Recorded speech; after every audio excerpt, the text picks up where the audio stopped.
Vamos a ver ahora los tipos de datos primitivos y vamos a aprovechar para hablar de variables. Así que, primero que nada, variables. Las variables están formadas por un espacio de memoria y un identificador hacia ese espacio de memoria.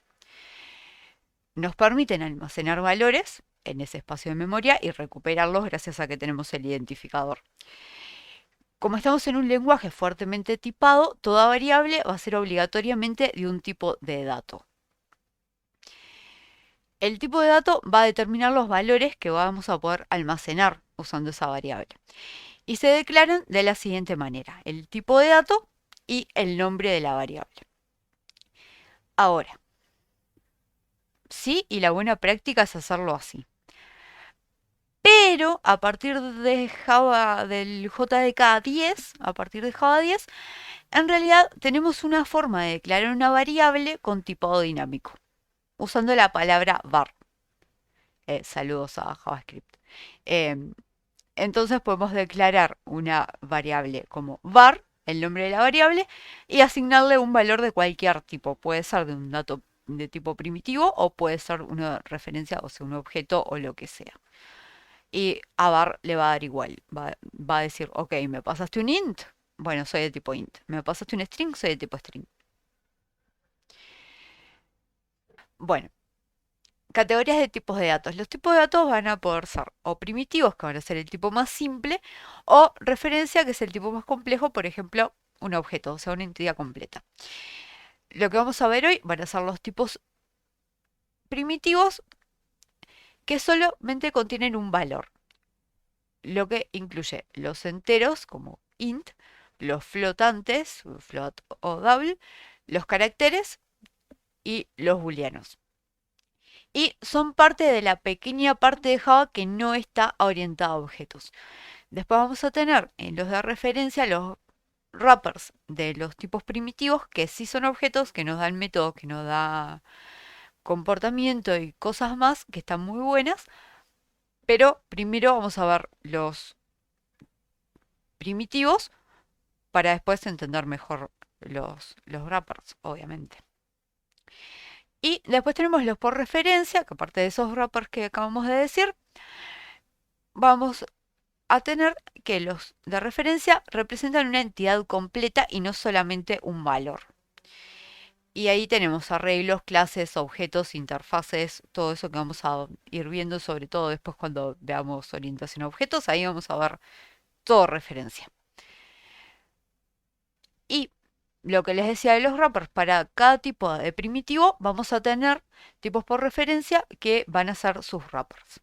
Por ejemplo, para int tenemos integer. Para short tenemos short, pero con mayúscula. Fíjense eso, los datos primitivos empiezan siempre por minúscula y los de referencia van a empezar por mayúscula porque van a ser una clase. ¿Sí? Pero básicamente es lo mismo hacer esto que hacer esto. ¿Tá? Solo que este, el tipo primitivo, va a guardar únicamente el valor y este va a crear una clase, un objeto de la clase integer y ahí va a tener el valor y va a tener métodos para tener comportamiento y demás. Vamos a ver cosas que tenemos que tener en cuenta cuando vamos a ponerle nombre a nuestras variables. Por convención, por convención en Java se empieza con una letra minúscula. Pueden comenzar por una letra, un guión bajo, un signo de pesos, de dólares, de lo que sea el signo ese, seguido por caracteres alfanuméricos. Por convención, vamos a empezar por una letra minúscula y no por el guión bajo o el signo de pesos. Solamente admite caracteres Unicode. Y podemos, podemos en Java, lo que es muy gracioso, usar acentos y ñes en los nombres de las variables. Pero lo recomendable y la buena práctica es no usarlos, obviamente. ¿Por qué? Porque si yo tengo el sistema operativo en inglés, voy a tener un poco de problemitas con las cosas con ñes y acentos. Mala práctica usar ñ y acento, pero se puede. No puede ser igual a una palabra reservada al lenguaje, o sea, no le puedo poner class como nombre a una variable, por ejemplo. No puede llamarse igual a otra dentro del mismo contexto. ¿Qué es un contexto? Vamos a tener, por ejemplo, cuando veamos los bloques de código, no podemos dentro de un if tener dos variables que se llamen igual. Ahora sí vamos a poder tener, por ejemplo, en una clase una variable con un nombre y dentro de un subcontexto o de otro contexto tener otra variable con ese mismo nombre. Sí, porque estamos en contextos distintos. Pero dentro del mismo contexto, no. E incluso no es muy recomendable si tenemos una variable con un nombre en un subcontexto usar una variable con el mismo nombre. Nos vamos a equivocar y a explotar todo. Y utilizamos camel case. Primer palabra, que era lo que decía hoy, que estaba mal en la PPT anterior. Camel case. Primer letra, primer palabra, toda en minúscula. Y cuando tenemos una nueva palabra como separador, usamos una mayúscula, como camel case. Al contrario de las clases en las que usamos Pascal case, en la que la primera palabra también va en mayúscula. La primera letra de la primera palabra. Tipos primitivos. A diferencia de los tipos de referencia, los tipos primitivos se escriben en minúscula, porque no son clases como lo son sus wrappers, lo que decíamos recién. Tenemos Boolean, que es el tipo más simple, ocupa solo un bit y expresa un valor de verdad, o sea, su valor va a ser true o va a ser false. Vamos a ir viendo código mientras vemos Boolean. Vamos a comentario, doble, allá es comentario. Vamos a tener verdadero, que va a ser el valor true. True con minúscula y así. Y vamos a tener otro boolean que va a ser falso, por ejemplo. Son los dos valores que admite boolean, verdadero o falso. No pasa en Java lo que pasa en otros lenguajes de que le podemos asignar a una variable de tipo boolean un 0 o un 1. Eso nos da error. O sea, si yo intento hacer boolean verdadero, que sería 1, me manda a freír espárragos. O sea, solo true o solo false.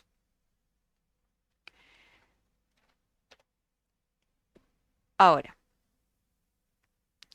em, hablamos de los wrappers, que no son tipos primitivos, sino que son clases que encierran a los tipos primitivos y que nos dan comportamiento, nos dan métodos por los que podemos obtener cosas. Pero Boolean no. Ok, esto era lo que yo estaba buscando, pero Boolean no lo tiene. Integer, por ejemplo, sí. Tenemos el size, que nos da el valor en bits. Tenemos bytes, que nos da el valor en bytes de lo que ocupa este tipo de variable en memoria. Después tenemos el valor máximo y el valor mínimo. Y así. Pero, por ejemplo, pueden usar ese tipo de constantes para, o sea, en el boolean podemos poner esto y es lo mismo que poner el igual false. No lo dudo que alguien lo vaya a usar así alguna vez, pero se puede. Ese Ganex. IntelliJ tiene corrector de ortografía. Es que la palabra verdadero y falso me los marca con un subrayado verde. Sí, pero podés agregarle español. Eh,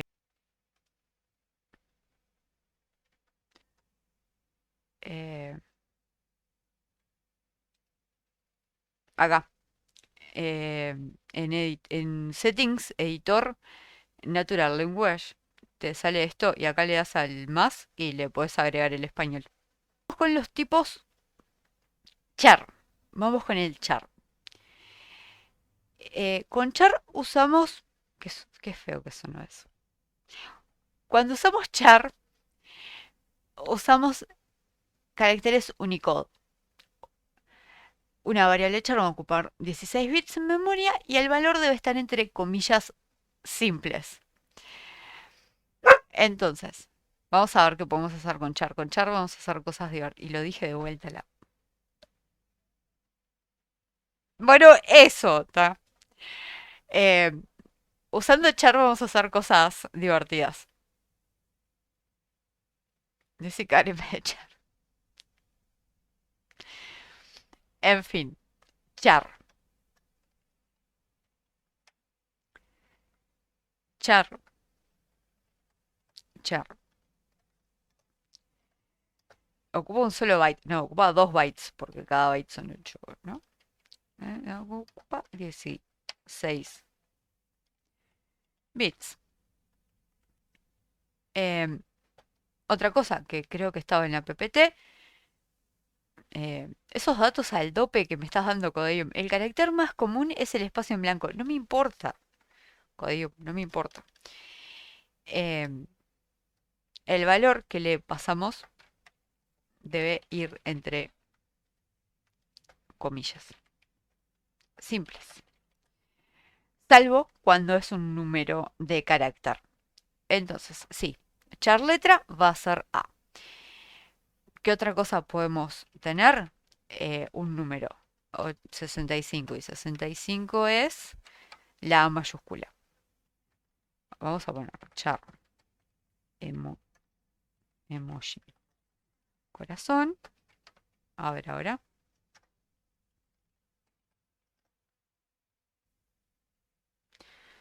Bueno, la cosa es que podemos poner, bueno, acá usamos para poner el emoji de corazón, pero podemos poner cualquier carácter Unicode de esta forma también. Podemos también guardar caracteres de escape.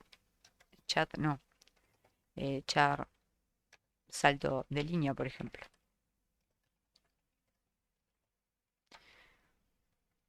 ¿Sí? Y eso también es un carácter. Y vamos con los enteros. Enteros tenemos 4 tipos. Tenemos el tipo byte, que es de 8 bits, el tipo short de 16 bits, el int de 32 bits y el long de 64 bits.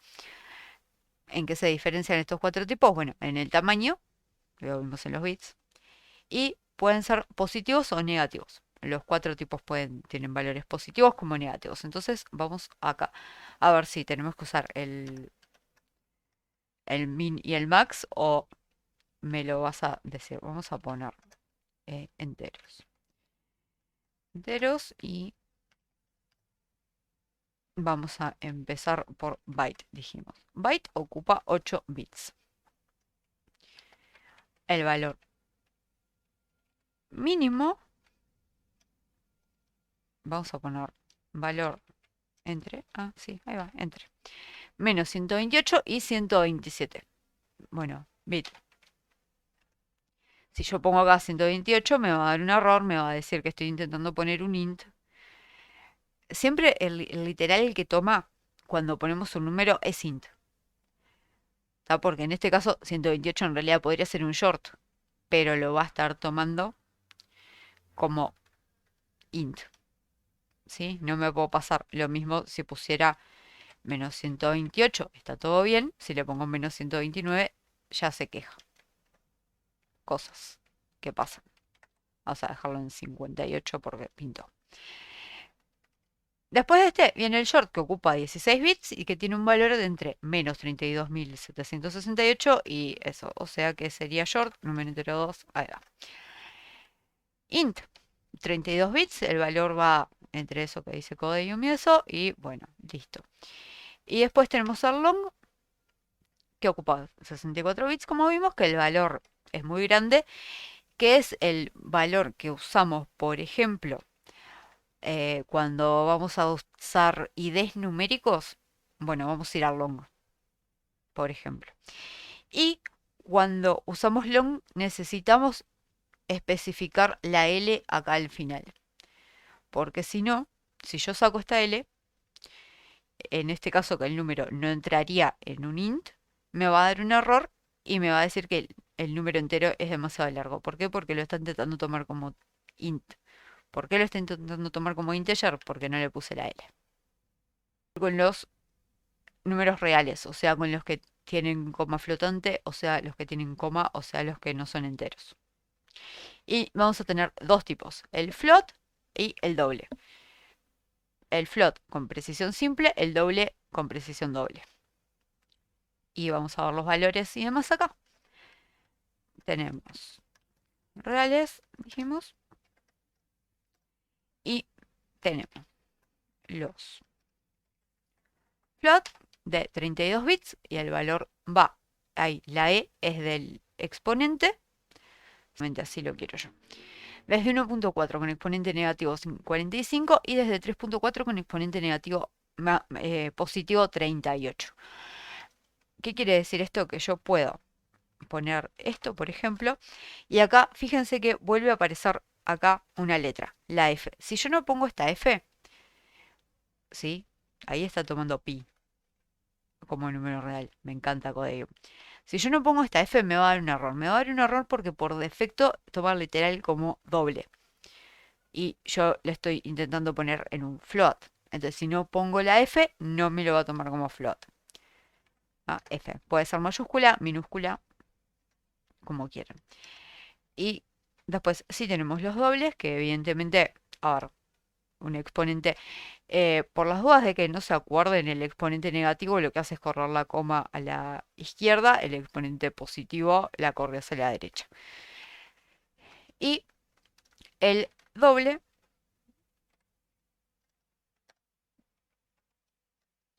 es más grande. Y acá tenemos el mismo valor, pero acá especificamos con la F que era un float, acá con un que era un doble.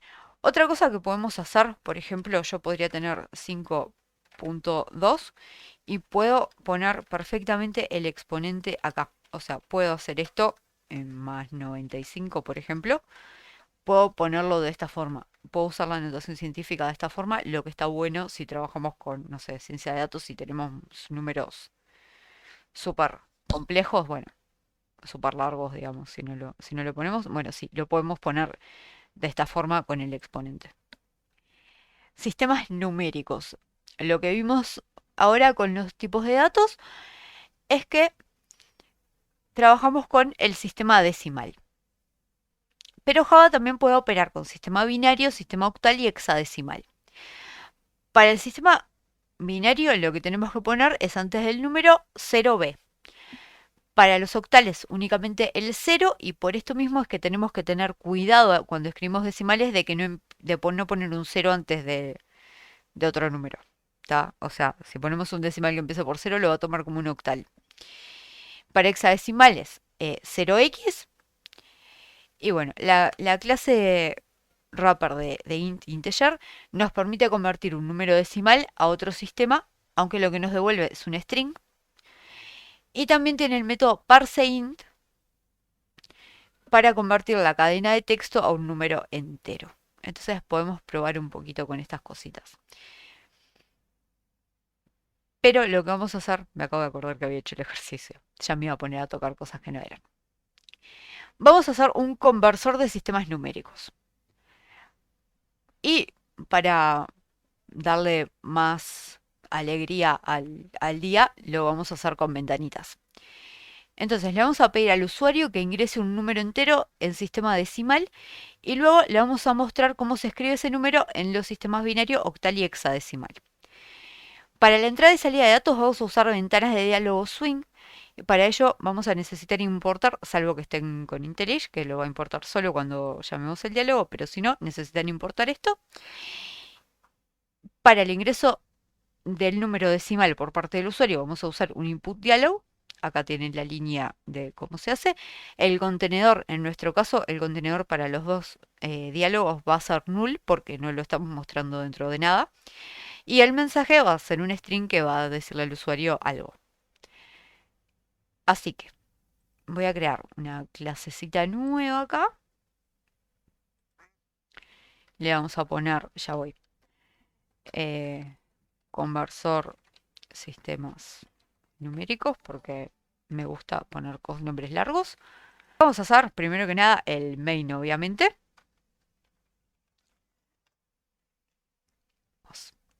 Vamos a pedirle al usuario que ingrese un número entero, decimal, o sea, un entero, int. Y vamos a tener int porque estamos viendo casos. Entonces este va a ser el decimal. ¿Y qué va a hacer esto? Va a ser Era así. Yo no me acuerdo si esto era así, ¿eh? Em, lo tengo en la PPT por suerte. Sí, era así. Un J. No me estás ayudando, Codeium. J opción. Mm, Y va a ser un show input diálogo. Y bueno, null. ¿Por qué está escribiendo en Brasil? Le voy a golpear a Codeium en breve si sigue poniendo cosas en. A ver, vamos a ponerle ingrese. Escribe número. Ahí va. Número decimal. Listo. ¿Qué es lo que no te gusta? Oiga.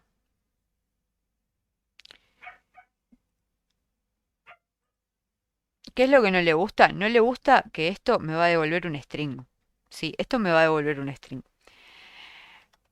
Vamos a dejarlo así para que se entienda mejor.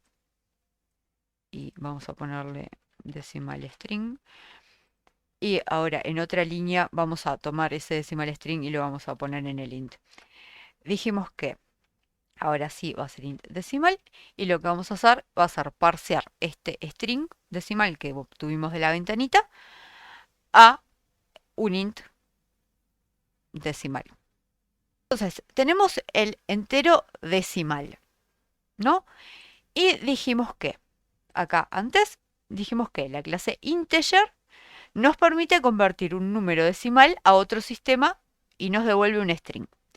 ¿Nos sirve que nos devuelva un string? Sí, porque le tenemos que mostrar el string de cómo se escribe en los otros sistemas numéricos al usuario. Entonces, nos va a servir esto de la clase integer que nos devuelve un integer que nos devuelve un string. Entonces, ¿qué vamos a tener? Vamos a tener un string binario que va a ser este decimal pasado a un binary string. Método toBinaryString. Lo mismo para octal y lo mismo para hexadecimal. Lo mismo para hexadecimal, gracias. Sí, o sea, vamos a tener el string con cómo lo escribimos en binario, el string de cómo lo escribimos en octal y el string de cómo se escribe hexadecimal, el número que ingrese en base decimal el usuario. Y bueno, vamos a armar el mensaje para mostrarle. El mensaje lo vamos a armar fuera de la ventana y después lo vamos a agregar a la ventana para que no nos quede un chorizo largo que no se entienda. ¿Qué vamos a hacer? Vamos a string mensaje y string mensaje va a ser igual a que el número, no, vamos a poner el número decimal, bueno, sí, vamos a poner eso, exactamente. ¿Para qué voy a discutir con vos? El número decimal tal en binario es este.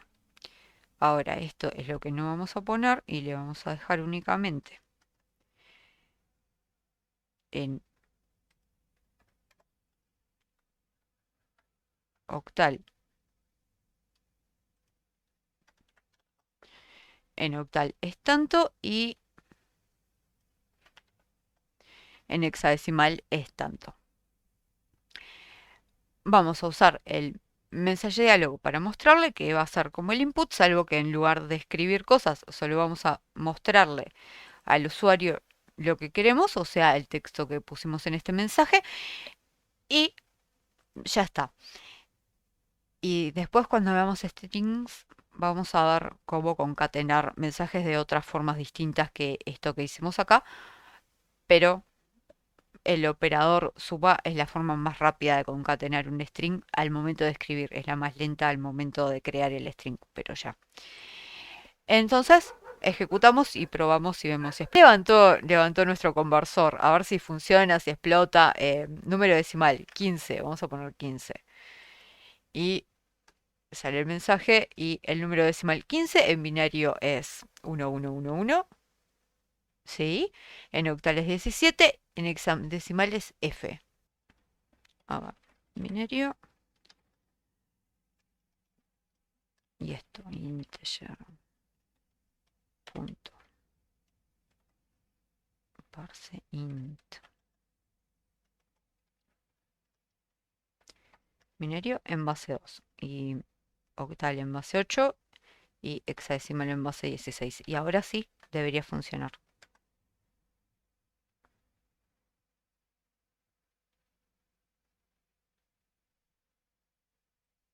¿Qué número estábamos usando? 42. 42. Y 42. Listo, ahora sí. Por lo que dijo Pablo de el decode. ¿Qué más? Eso, hexadecimal 16. Pero esto vamos de vuelta.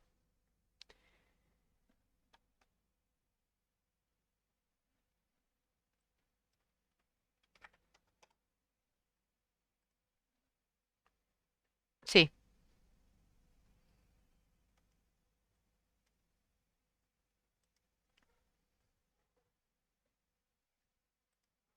o sea, poner acá. Gracias, Iván. Sí, había que ponerle el 0x. En fin, nada, que tenemos tres formas de hacerlo ahora, gracias a Pablito y a Iván y a todos los que estuvieron comentando. Y a Fabito también.